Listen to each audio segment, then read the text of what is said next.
Sebelum kita masuk ke videonya, ayo subscribe dan nyalakan lonceng notifikasinya. Tapi sudah ada bocoran, Pak, kapan rencananya pendaftaran akan dibuka? Bocoran rembesan pasti ada. Tapi nanti waktunya akan kami sampaikan. Itu nanti akan disampaikan oleh Kepala BKN sebagai Ketua Panselnas, dan ada waktu yang cukup untuk melakukan membaca, mengambil informasi, dan mendaftar dengan daring. Informasi pendaftarannya juga sudah ada, bisa diakses dari lamannya BKN atau di sosial medianya juga ada ya?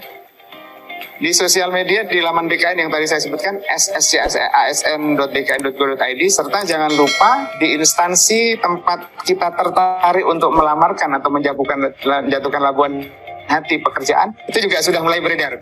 Jadi silakan dikunyah-kunyah dulu mana yang kira-kira cocok tidak gitu. Kemudian setelah itu dipilih-pilih, akses sudah terbuka Muslim semuanya misalnya, dan akhirnya memilih. Ya. Sekarang kita harus melakukan seleksi ASN di era pandemi. Tetapi alhamdulillah kami dapat insentif yang sangat banyak, karena pada kurun waktu ini 31 Mei sampai dengan 30 Juni ada seleksi sekolah kedinasan. Ya, dari 8 instansi, STAN, Kumham, misalnya BPS, BMKG, dan yang lain-lain, yang juga menggunakan protokol kesehatan yang sangat ketat. Dan itu nanti hasil dari mereka akan kami evaluasi untuk pelaksanaan seleksi ASN yang lebih baik.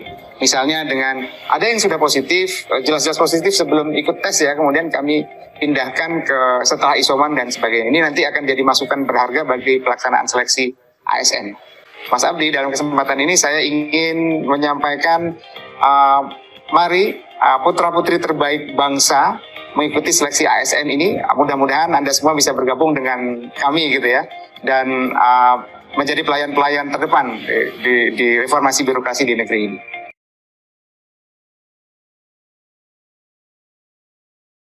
Terkait dengan seleksi, ada seleksi administrasi, kemudian nanti ada masa sanggah, kemudian masuk ke SKD, kemudian masuk ke SKB, pengumuman hasil akhir, dan kemudian ada masa sanggah yang kedua, dan selanjutnya adalah pengangkatan calon PNS.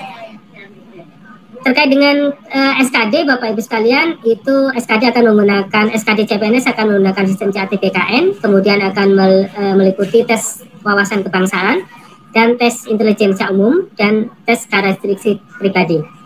Sedangkan pelaksanaan SKD ini pada dasarnya 100 menit, tapi tadi untuk disabilitas netra ada menjadi 130 menit. Kemudian peserta dinyatakan oleh SKD dan berhak mengikuti SKB apabila memenuhi nilai ambang batas dan berada pada peringkat tertinggi dari 3 kali jumlah kebutuhan jabatan. Jadi yang diambil adalah 3 kali jumlah formasinya. Kemudian terkait dengan materi SKD, ini ada TWK, isinya adalah seperti ini. Kemudian TIU juga isinya adalah seperti ini. TKP isinya adalah seperti ini. Hanya ada satu tambahan yang di TKP yang membedakan dengan tahun lalu, yakni ada kita perkuat dari unsur anti radikalismenya. Jadi di tahun ini ada materi-materi yang penguatan terkait dengan anti radikalisme. Kemudian ketentuan terkait dengan SKB CPNS, ini tadi juga kami sudah sampaikan bahwa pada dasarnya SKB menggunakan sistem CAT BKN, dan kemudian durasi waktunya adalah 90 menit.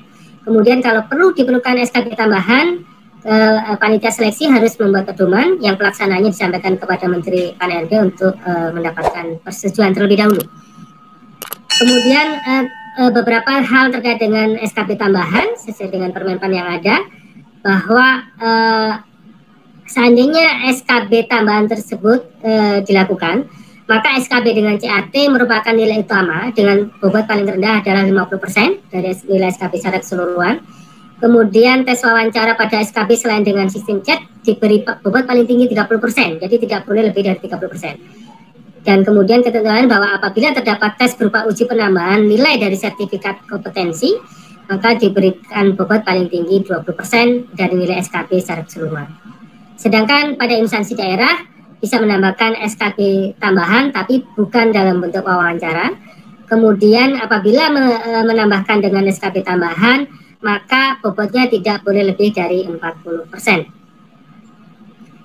Selanjutnya beberapa jenis bentuk SKB tambahan tersebut adalah psikotes, tes potensi akademik, tes kemampuan bahasa asing, tes kesehatan jiwa, tes kesegaran jasmani, tes atau tes kesamaptaan, tes praktek kerja, uji penambahan nilai dari sertifikat kompetensi, wawancara, dan garis miring atau tes lain sesuai dengan persyaratan jabatan.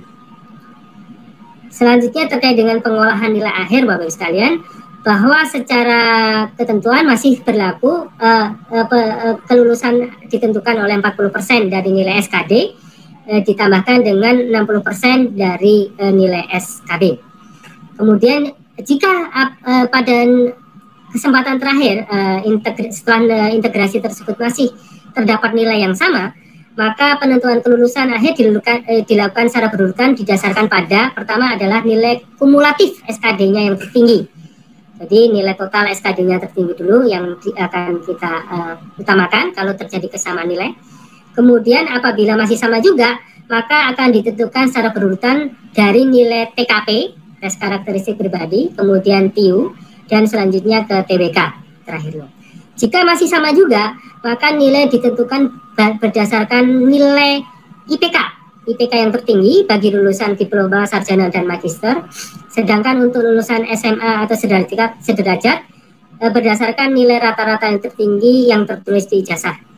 Dan apabila di C, proses C masih sama lagi, maka yang digunakan sebagai penentuan adalah usia pelamar yang tertinggi yang digunakan. Kemudian mekanisme pengisian kebutuhan jabatan yang belum terisi, saya kira tidak ada perubahan dengan sistem yang tahun lalu. Jadi nanti kalau ada kebutuhan umum yang belum terpenuhi, maka bisa diisi dari pemenuhan khusus sepanjang jabatan, kualifikasi, pendidikan, dan unit kerja penempatannya sama, serta memenuhi PG SKD, passing grade SKD, jenis penetapan, jenis formasi umum, dan berperingkat terbaik. Begitu juga kalau khusus ada yang kosong, maka bisa diisi dari umum maupun dari formasi khusus lainnya. Kemudian jika masih ada yang kosong lagi, maka khusus untuk instansi daerah, maka bisa diisikan dari unit kerja penempatan yang berbeda.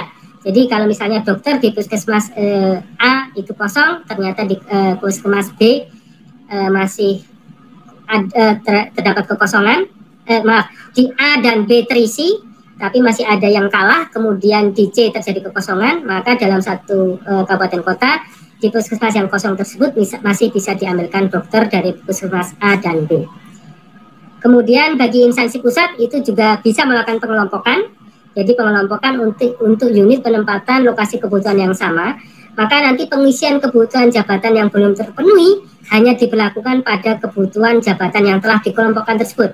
Jadi ini khusus untuk pusat, bisa dilakukan pengelompokan, baik nanti di level eselon yang lebih tingginya, eselon 2 atau eselon 1, atau bisa berdasarkan zona geografis tertentu, zona wilayah tertentu.